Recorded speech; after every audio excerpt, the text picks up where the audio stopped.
Et quelle est votre position en ce qui concerne la CSG-CRDS? Moi, je me prépare à être député des Français de l'étranger et je crois qu'il faut être extrêmement responsable aujourd'hui sur les positions publiques que l'on prend. Cette CSG-CRDS rapporte aujourd'hui 300 millions d'euros à l'État français. La question qu'il faut donc se poser, c'est demain, ce que je souhaite, mais je crois que tout le monde le souhaite, si on supprime ce dispositif, comment est-ce qu'on fait pour ramener 300 millions d'euros dans les caisses de l'État? Parce que je suis un candidat responsable, je ne vais pas dire simplement on va raser gratis et on passe à autre chose. C'est pas ça quand on est français. Être français, c'est aussi être solidaire de ce qui se passe dans notre pays. Et les solutions pour faire en sorte de ramener, entre guillemets, ces 300 millions d'euros dans les caisses de l'État, elles sont multiples, mais j'en vois deux grands axes.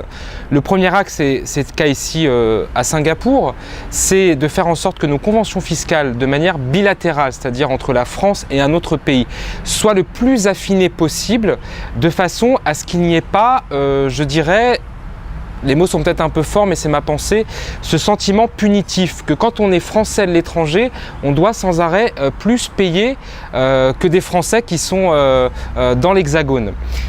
Et la deuxième chose, c'est bien sûr de lutter fermement, fortement, ça a déjà commencé, il va falloir que ça continue, contre l'exil fiscal. Moi je ne dis pas, je suis un Français de l'étranger, j'habite au Cambodge, je ne suis absolument pas un exilé fiscal, mais par contre c'est aussi une réalité d'une partie de la population, d'une infime partie de la population des Français de l'étranger, mais il faut lutter fermement contre cet exil fiscal, ramener ces capitaux en France, et là en effet, peut-être qu'on arrivera à trouver une solution sur ces 300 millions d'euros qui reviendraient dans les caisses de l'État et qui permettrait de supprimer purement et simplement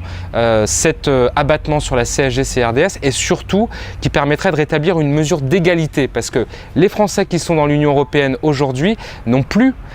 cette mesure sur la CSG-CRDS. Et là, il y a un problème de rupture d'égalité entre les Français de l'Union européenne et les autres.